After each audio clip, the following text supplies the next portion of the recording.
Assalamualaikum warahmatullahi wabarakatuh. Semoga semua kebaikan terlimpah kepada kita semua. Amin ya rabbal alamin. Pada suatu pagi yang cerah, Baginda Raja Harun Ar-Rasyid duduk di balkon istananya sambil memandangi taman yang indah. Meski dikelilingi oleh keindahan, pikirannya terusik oleh sebuah pertanyaan yang tiba-tiba muncul saat ia sedang menghitung jumlah bunga di taman. Bagaimana manusia bisa menemukan angka ya? Gumam Baginda Raja. Pertanyaan itu terus menghantui pikirannya hingga akhirnya ia pun memanggil seluruh penasehat istana. Hei penasehatku, siapa di antara kalian yang tahu bagaimana manusia pertama kali menemukan angka? Jika ada yang bisa menjelaskannya dengan masuk akal, akan aku beri hadiah berupa emas dan permata. Para penasehat pun saling pandang. Mereka mencoba menjelaskan dengan berbagai teori yang terdengar sangat rumit. Paduka, angka berasal dari bintang-bintang yang jauh di langit, Paduka, ujar penasehat pertama. Oh tidak, Paduka, angka itu ditemukan oleh dewa-dewa kuno, sahut penasehat kedua. Paduka, angka itu sebenarnya adalah sihir, tambah penasehat ketiga sambil berbisik takut-takut. Baginda Raja Harun Ar-Rasyid mendengarkan semuanya, namun semakin mendengarkan ia pun semakin bingung. Akhirnya ia mengangkat tangan dan menghentikan mereka. Cukup, kalian tidak ada yang bisa menjawabnya dengan jelas. Panggil Abu Nawas sekarang juga. Aku yakin dia punya jawabannya. Tak lama kemudian Abu Nawas pun datang ke istana. Ia mengenakan jubah lusuh seperti biasa. Paduka yang mulia, kata Abu Nawas sambil membungkuk. Apa gerangan yang membuat Paduka memanggil hamba di pagi yang cerah ini? Baginda Raja memandang Abu Nawas dengan serius. Begini Abu Nawas, aku punya pertanyaan besar. Bagaimana manusia pertama kali menemukan angka? Abu Nawas pun mengangguk dengan penuh percaya diri. Paduka memanggil hamba jauh-jauh ke sini hanya untuk menanyakan hal sepele itu, Paduka. Ya jawabannya karena manusia itu pemalas, Paduka. Seisi ruangan yang tadinya riuh dengan pendapatnya masing-masing seketika menjadi hening mendengar jawaban Abu Nawas. Salah satu penasehat istana merasa tidak terima dengan jawaban Abu Nawas. Ia pun bertanya, kamu jangan mengada-ngada Abu Nawas. Bagaimana ceritanya angka muncul dari kemalasan manusia? Abu Nawas pun tersenyum santai, kemudian meminta secari kertas dan pena kepada pelayan istana. Sambil memberikan kertas pena tersebut kepada penasehat istana, Abu Nawas menghela nafas dan berkata, begini saja Tuan, sekarang coba Tuan tuliskan ada berapa semua jari tangan saya. Penasehat istana yang mendapat tugas enteng itu langsung menuliskan angka 10, yaitu angka 1 dan 0. Melihat hal itu Abu Nawas pun langsung berceletuk. Anda memang pemalas Tuan. Bagaimana bisa jariku yang sebanyak ini hanya ditulis dengan 2 coretan saja? Kenapa tidak 10 coretan Tuan? Sang penasehat itu pun terbengong dan tersipu malu dengan penjelasan Abu Nawas. Abu Nawas kemudian menambahkan, itu baru jari saya Tuan. Coba Tuan tuliskan berapa jumlah jari semua prajurit istana. Ya begitulah Paduka, terkadang kemalasan manusia menjadi sebuah sumber kemudahan bagi kita. Mendengar penjelasan Abu Nawas, Baginda Raja Harun Ar-Rasyid pun tertawa puas. Jawabanmu memang masuk akal Abu Nawas. Sebagai hadiah, Baginda Raja memberikan Abu Nawas seekor unta. Namun Abu Nawas malah berkata, Paduka, saya lebih suka angka daripada unta. Bolehkah saya meminta hadiah emas sebanyak 10 keping saja? Baginda Raja pun tertawa. Baiklah, kamu memang benar-benar cerdik Abu Nawas. Ambil hadiahmu. Abu Nawas pun pulang dengan emas di kantongnya sambil berkata pada diri sendiri, angka memang ditemukan untuk membuat hidup lebih mudah, termasuk untuk menghitung hadiahku.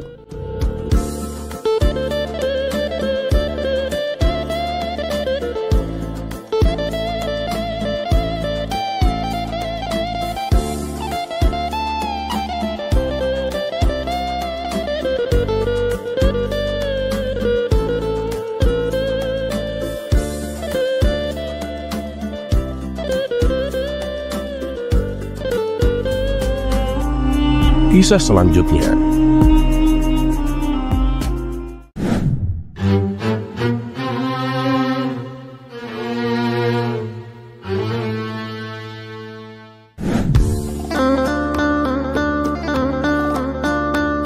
Di sebuah desa yang dikenal sebagai kampung nelayan, pasar ikan selalu ramai. Pedagang berteriak menjajakan ikan segar, pembeli menawar harga, dan anak-anak berlarian sambil membawa ember kecil. Namun di tengah keramaian itu ada satu orang yang selalu penasaran, yaitu Abu Jahil. Abu Jahil yang terkenal sebagai orang yang selalu punya teori yang aneh. Suatu hari ia berdiri di tengah pasar dan berseru dengan lantang, semua, tidakkah kalian heran? Ikan di sini tidak pernah habis. Sudah bertahun-tahun kita menangkap ikan, tapi pasar ini selalu penuh. Apa jangan-jangan ini ikan jadi-jadian?" Orang-orang pun tertawa mendengar ucapan Abu Jahil. Salah satu pedagang berkata, "Abu Jahil, kamu ini aneh sekali. Sudah jelas ikan-ikan ini dari sungai. Memangnya kamu pikir dari mana lagi?" Namun Abu Jahil tetap keras kepala. "Oh, tidak mungkin. Sungai itu kan tidak sebesar lautan. Tapi anehnya ikannya tidak pernah habis. Aku yakin ada yang menciptakan ikan-ikan ini secara ajaib. Aku harus cari tahu." Merasa tak puas, Abu Jahil pun mendatangi sahabatnya, Abu Nawas.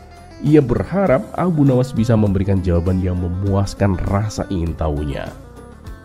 "Abu Nawas, aku butuh bantuanmu," kata Abu Jahil dengan nada yang serius. Abu Nawas yang sedang duduk di bawah pohon sambil memandangi sungai tersenyum kecil. "Apalagi kali ini Abu Jahil? Kenapa kamu terlihat seperti detektif yang sedang menyelidiki kasus besar? Ini soal ikan di pasar, Abu Nawas. Aku yakin ada sesuatu yang aneh. Ikan-ikan itu tidak pernah habis, Abu Nawas. Aku curiga ada sihir di balik ini semua." Abu Nawas pun tertawa kecil. "Kamu benar-benar membuat hidupku lebih berwarna, Abu Jahil. Kalau kamu ingin tahu rahasianya, ikut aku besok pagi. Tapi kamu harus siap melakukan apapun yang aku minta." Tanpa ragu, Abu Jahil pun mengangguk. "Oh, aku siap, Abu Nawas. Asal aku tahu jawabannya." Dan keesokan paginya, Abu Nawas mengajak Abu Jahil ke sungai. Di tepi sungai, Abu Nawas membawa ember berisi roti, jala ikan, dan papan kayu kecil. "Buat apa ini, Abu Nawas? Mau bikin kapal dari papan itu?" tanya Abu Jahil bingung. Abu Nawas pun tertawa. "Sabar, kamu akan lihat. Nah, sekarang bantu aku lemparkan potongan roti ini ke sungai." Abu Jahil pun menurut. Begitu roti itu dilempar ke sungai, tiba-tiba muncul sekumpulan ikan kecil berenang menghampiri roti itu. Karena saking tergodanya dengan ikan yang ada di hadapannya, Abu Jahil pun ingin langsung menangkapnya. Dia meloncat dengan sekuat tenaga, mencoba untuk menangkap ikan tersebut. Tapi apalah daya, tak ada satupun ikan yang berhasil ia tangkap. Ikan-ikan itu pun langsung lari bersembunyi entah di mana. Melihat Abu Jahil yang basah kuyup kebingungan mencari ikan, Abu Nawas pun tertawa sejadi-jadinya. Lalu ia berkata, "Nah, itulah Abu Jahil. Ikan itu pintar sekali bermain petak umpet. Tak ada satupun ikan yang kamu dapatkan, kan? Walaupun mungkin banyak nelayan yang menangkap ikan tiap hari, pasti ada ikan yang lolos dan bersembunyi. Ditambah mereka tiap malam juga rapat rahasia, membahas anak, saudara, dan kawan-kawan mereka yang tertangkap. Nah, untuk menggantikan mereka, ikan-ikan itu akan mempercepat kembang biaknya." Mendengar penjelasan Abu Nawas tersebut, Abu Jahil masih ragu. "Loh, dari mana kamu tahu ikan kalau malam hari pada rapat, Abu Nawas?" "Lah, emangnya kamu gak pernah lihat kalau malam hari banyak ikan yang berkumpul dan diam? Mereka itu sedang rapat, Abu Jahil," jawab Abu Nawas sambil tertawa. "Ah, itu sih mereka lagi pada tidur, Abu Nawas. Tapi iya juga ya. Ya mungkin mereka rapat sambil tidur kali ya. Kayak rapatnya wakil rakyat kita," kata Abu Jahil sambil tertawa. Dan mereka berdua pun tertawa lepas bersama-sama. Dan begitulah misteri ikan yang tak pernah habis akhirnya terpecahkan.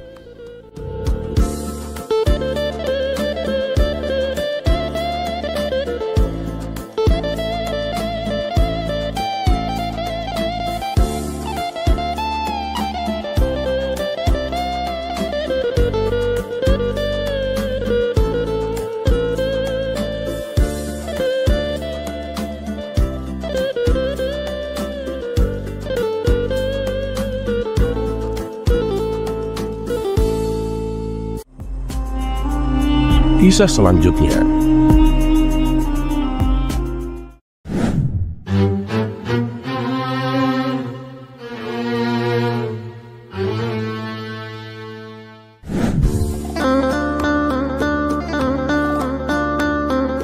Akhirnya Abu Jahil menikah juga. Ia baru saja menikah dengan seorang wanita cantik yang pandai memasak. Karena keahlian istrinya itu, Abu Jahil memutuskan untuk membuka sebuah warung makan. Benar saja, dalam waktu singkat warungnya ramai dipadati pembeli. Orang-orang menganggap Abu Jahil sangat beruntung, punya istri baru yang cantik dan berbakat. Beruntung sekali Abu Jahil, istri barunya cantik dan pandai memasak, makanya warungnya selalu ramai, ujar salah satu warga. Ya, itu kan wajar, istrinya jago masak, pasti semua orang suka makan di sana, timpal warga lainnya. Suatu hari Abu Nawas dan kawan-kawannya mendatangi warung makan Abu Jahil. Melihat mereka datang, Abu Jahil pun langsung menghampiri dengan niat mempermalukan Abu Nawas. Hei, kalian mau makan di sini? Memang bawa uang berapa? Di sini tidak boleh berhutang, ujar Abu Jahil dengan sombong. Abu Nawas dengan tenang menjawab, tidak usah khawatir Abu Jahil, kami pasti akan bayar. Alah, apalagi yang bicara kamu Abu Nawas, mana mungkin aku percaya. Kamu itu kan miskin. Coba deh nyari istri itu seperti saya, udah cantik, pandai masak lagi.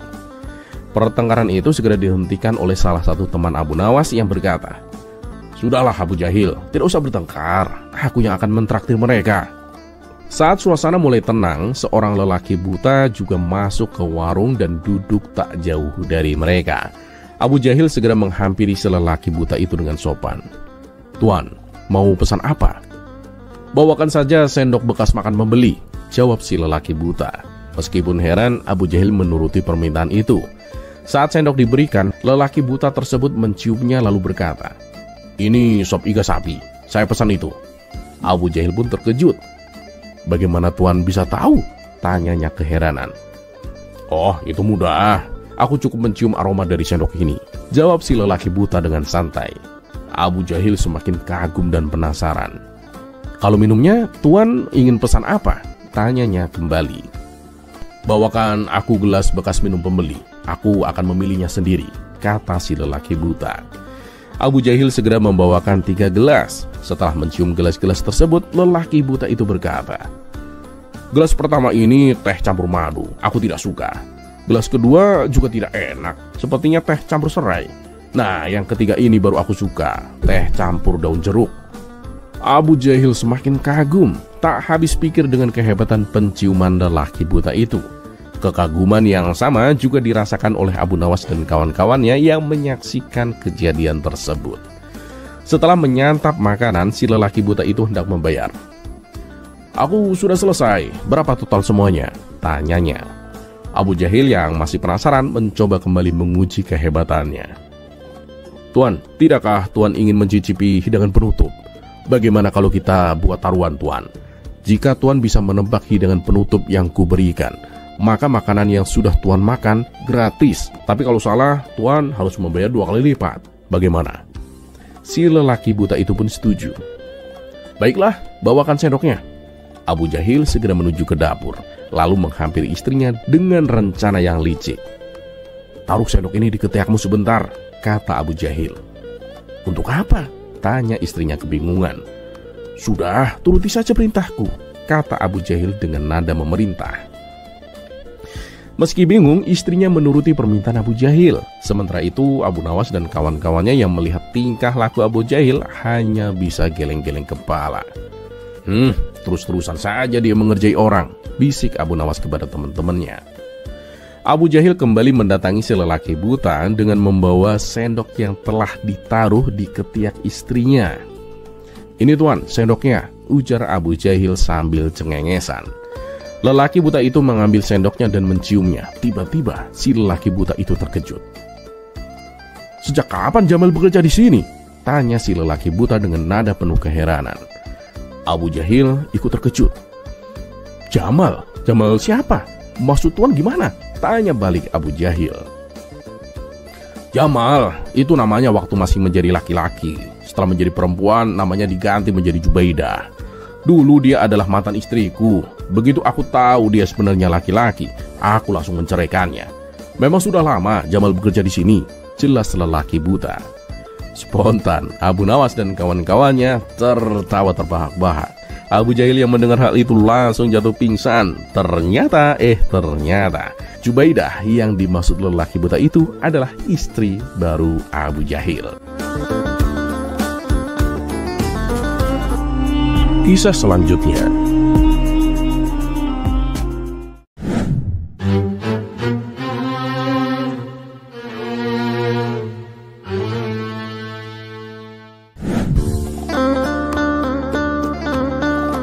Saking bijaksananya baginda Raja Harun Ar-Rasyid, beliau menyediakan sebuah lahan untuk warganya bercocok tanam.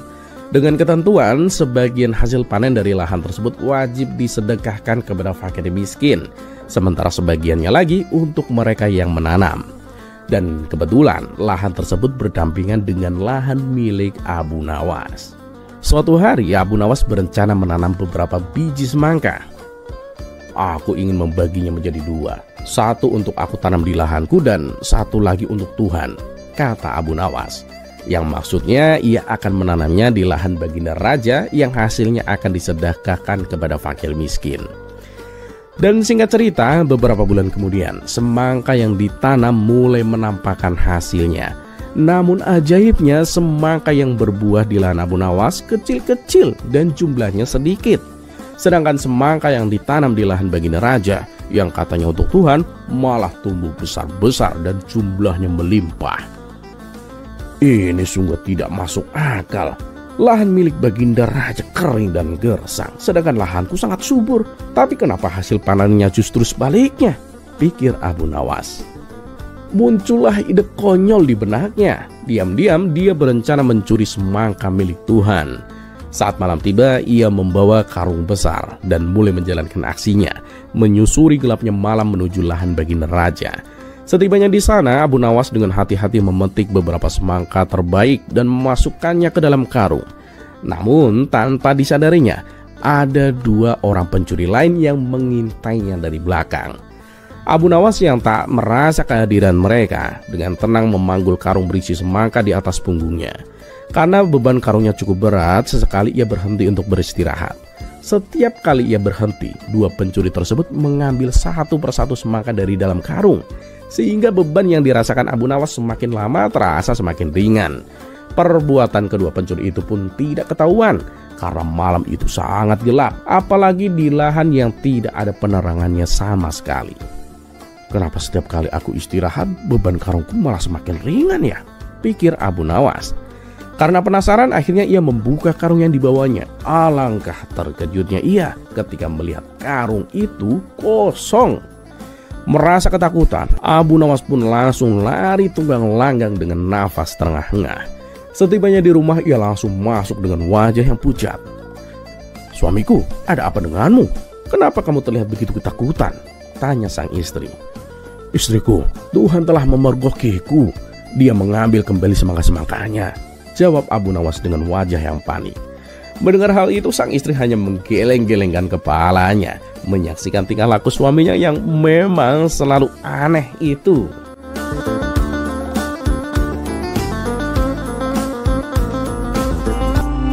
Kisah selanjutnya.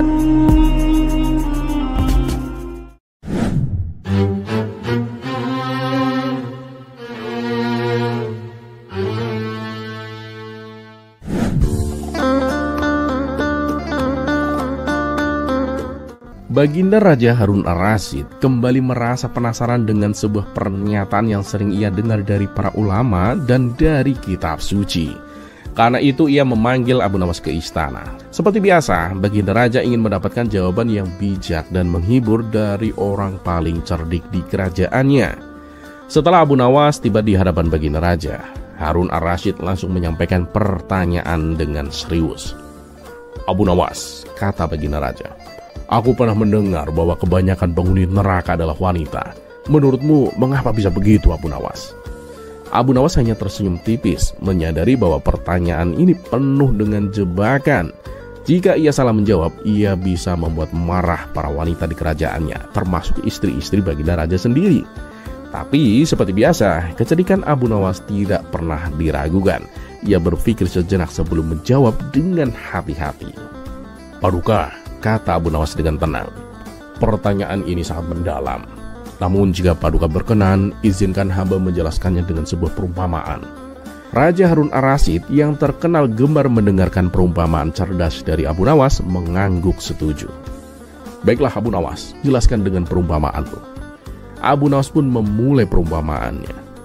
Bayangkan Paduka, ada seorang pedagang yang membuka sebuah toko besar.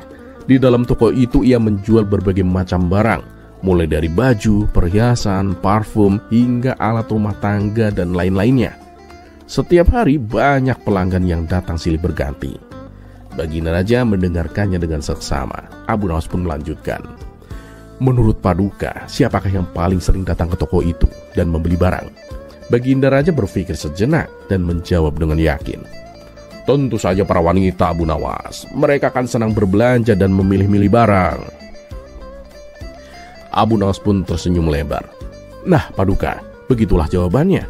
Sama seperti toko tadi, neraka mungkin seperti sebuah toko besar yang menjual banyak hal, seperti amarah, gosip, iri hati, kesombongan, dan dosa-dosa lainnya. Dan sayangnya, kadang-kadang para wanita yang lebih tertarik untuk berbelanja barang-barang tersebut Paduka. Baginda Raja Harun ar-Rasyid tertawa terbahak-bahak mendengar analogi cerdas dari Abu Nawas. Jadi maksudmu para wanita suka berbelanja dosa-dosa itu ya Abu Nawas?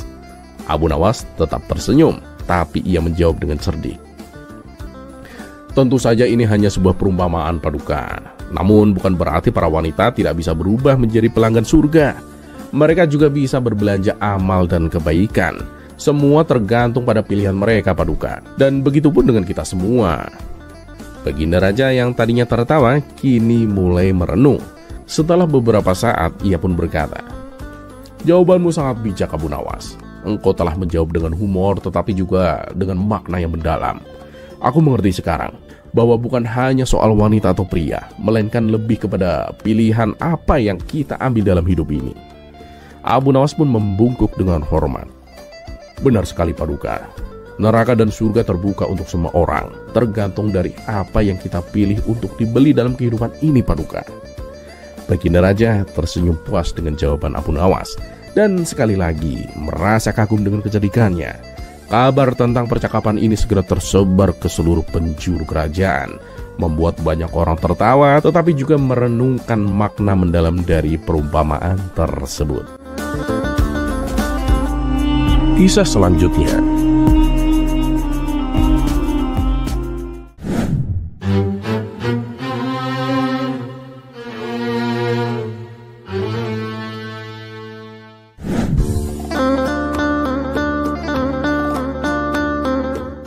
Bukan menjadi rahasia lagi bahwa selain mencari kayu bakar, Abu Nawas juga mempunyai keahlian dalam berdagang. Bahkan tak nanggung-nanggung, berdagangnya bisa nyampe ke negeri seberang. Dengan kecerdikannya itulah ia selalu mendapatkan keuntungan yang banyak. Keberhasilan Abu Nawas ini membuat Abu Jahil merasa sangat iri. Tapi ya begitulah Abu Jahil, ia tidak hanya ingin tahu rahasia Abu Nawas, bahkan ia berniat menjatuhkan Abu Nawas dan mengambil alih semua keuntungannya. Dalam hati Abu Jahil berkata, aku harus menggagalkan perjalanannya dan mengambil barang dagangannya. Dengan penuh rencana liciknya, Abu Jahil pun mendatangi rumah Abu Nawas dan berpura-pura bersikap ramah. Mau kemana kamu Abu Nawas? Tanya Abu Jahil dengan nada penuh tipu muslihat. Mau pergi ke negeri seberang untuk berdagang, jawab Abu Nawas. Melihat peluang ini, Abu Jahil pun langsung berkata, bolehkah aku ikut denganmu Abu Nawas?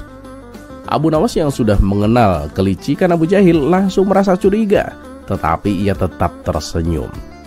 Oh tentu boleh Abu Jahil, tapi ongkos perjalanan kamu tanggung sendiri ya. Ah tenang saja Abu Nawas, jawab Abu Jahil dengan penuh keyakinan. Meskipun niat aslinya adalah mencuri keuntungan Abu Nawas dan menghancurkan usahanya. Mereka pun akhirnya menaiki kapal untuk menuju ke negeri seberang. Di tengah perjalanan, Abu Nawas memperhatikan gelagat Abu Jahil yang mencurigakan. Ia seringkali terlihat mengintip ke ruangan penyimpanan barang, dan kadang-kadang terlihat berbicara dengan beberapa awak kapal dengan bisikan rahasia. Abu Nawas pun menyusun rencananya. Kalau Abu Jahil berencana berbuat curang, aku pun harus lebih cerdik darinya, pikir Abu Nawas. Dan ketika malam tiba, Abu Nawas pun sengaja meletakkan karung yang tampak seperti berisi barang dagangan mahal di tempat yang mudah terlihat. Ia membuat Abu Jahil percaya bahwa itu adalah barang paling berharga miliknya. Dan benar saja, saat semua penumpang terlelap, Abu Jahil menyelinap ke ruangan penyimpanan dan mengambil karung tersebut. Dengan hati-hati ia berencana melemparkannya ke sekoci kecil yang sudah ia siapkan untuk kabur. Namun ketika ia membuka karung itu, Abu Jahil terkejut. Isinya bukan emas atau barang berharga, melainkan tumpukan batu dan pasir. Di saat yang sama, Abu Nawas sudah berdiri di belakangnya dengan senyum yang penuh arti. "Sedang apa kau, Abu Jahil?" tanya Abu Nawas dengan tenang. Abu Jahil pun panik dan berusaha berbohong. Aku hanya memeriksa barangmu untuk memastikan tidak ada yang rusak, Abu Nawas." Abu Nawas pun menggelengkan kepalanya. Jangan bohong, Abu Jahil. Aku sudah memperhatikanmu dari tadi. Ingatlah, Abu Jahil, tidak semua yang berkilau itu emas, dan tidak semua yang kau curi akan membawa keuntungan, Abu Jahil."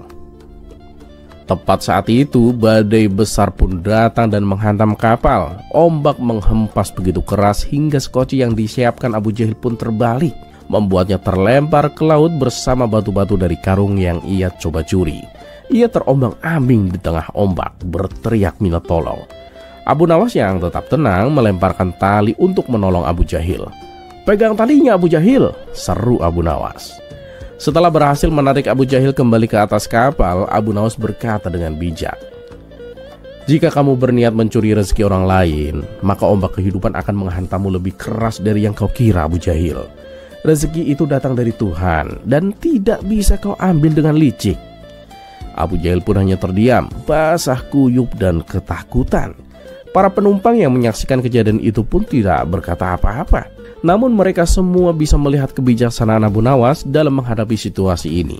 Salah seorang dari mereka mendekati Abu Nawas dan bertanya dengan hormat, "Abu Nawas, bagaimana kau bisa tahu dia akan mencoba mencuri?" Abu Nawas pun tersenyum tenang.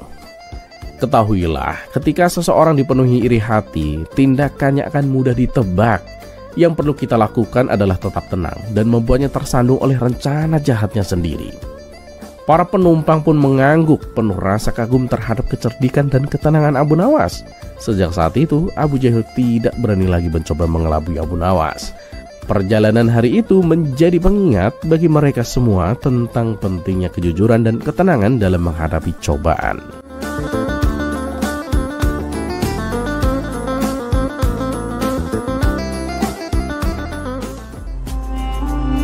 Kisah selanjutnya.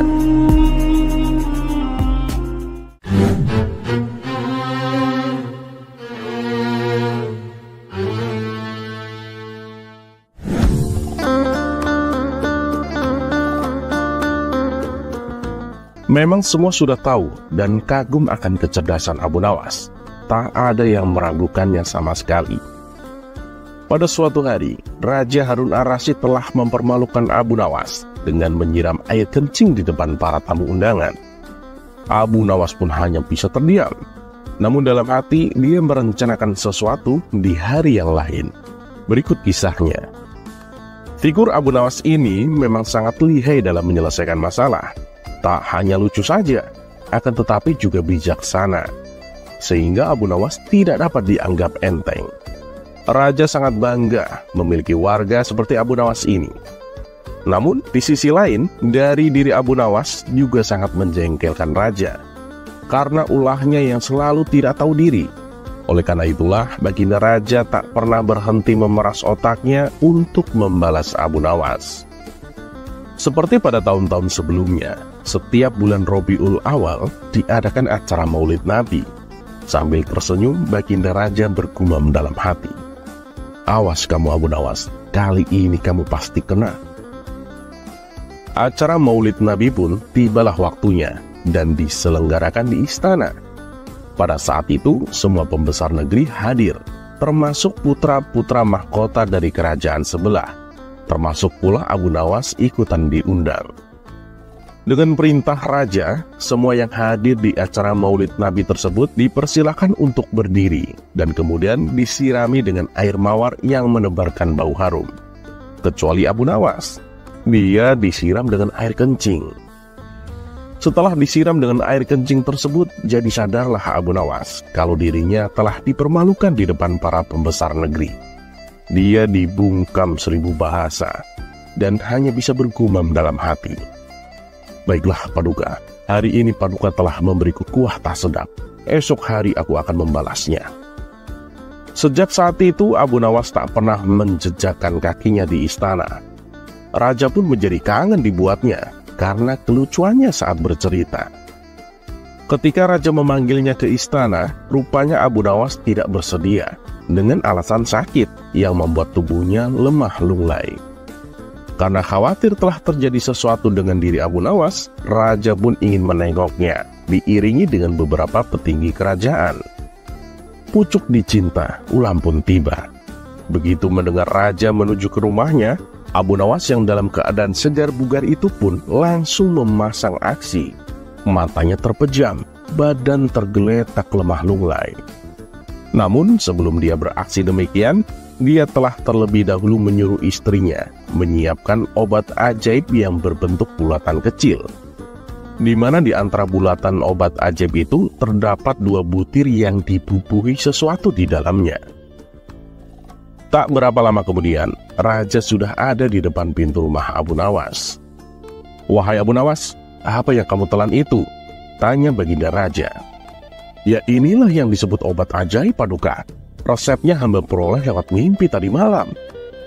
Jika hamba menelan 2 butir, niscaya akan sembuh," jawab Abu Nawas yang terlentang dan segera bangun setelah menelan pil yang kedua. "Wah, kalau begitu, aku juga mau minum obat ajaib itu Abu Nawas," kata baginda raja.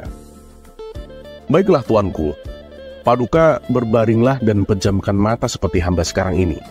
Tidak boleh duduk, apalagi berdiri," kata Abu Nawas. Maka raja pun menuruti perintah Abu Nawas. Begitu mata raja terpejam, Abu Nawas cepat-cepat memasukkan butiran obat ajaib yang telah dibubuhi sesuatu ke mulut raja. Tiba-tiba saja, baginda raja bangkit sambil membelalakkan matanya. "Hei Abu Nawas, engkau memberiku makan tinja ya?" kata baginda raja. Maka Abu Nawas pun segera bersimpuh sambil memberi hormat kepada rajanya. "Dulu kan Paduka memberi hamba kuahnya. Ya, jadi sekarang hamba memberi isinya. Nah, kalau Paduka tidak memberi hamba uang 1000 dinar, kejadian ini akan hamba ceritakan kepada khalayak ramai," kata Abu Nawas sedikit mengancam. "Diamlah hai Abu Nawas, jangan ngomong ke siapa-siapa. Nanti aku akan memberimu uang 1000 dinar," kata baginda raja. Setelah kejadian itu, raja dan semua pengikutnya kembali ke istana. Mereka pun menyiapkan pundi-pundi yang berisi uang 1000 dinar. Nah, untuk kesekian kalinya, Abu Nawas berhasil memperdayai rajanya, bahkan berhasil memalak rajanya. Terlepas apakah cerita ini adalah cerita fiksi atau kenyataan, karena hikmah adalah barang hilang seorang muslim. Di mana ia menemukannya, maka ia berhak mengambilnya.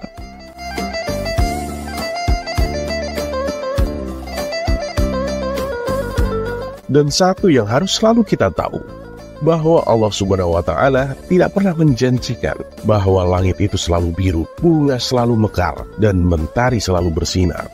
Tapi ketahuilah bahwa Dia selalu memberi pelangi di setiap badai, senyum di setiap air mata, berkah di setiap cobaan, dan jawaban di setiap doa.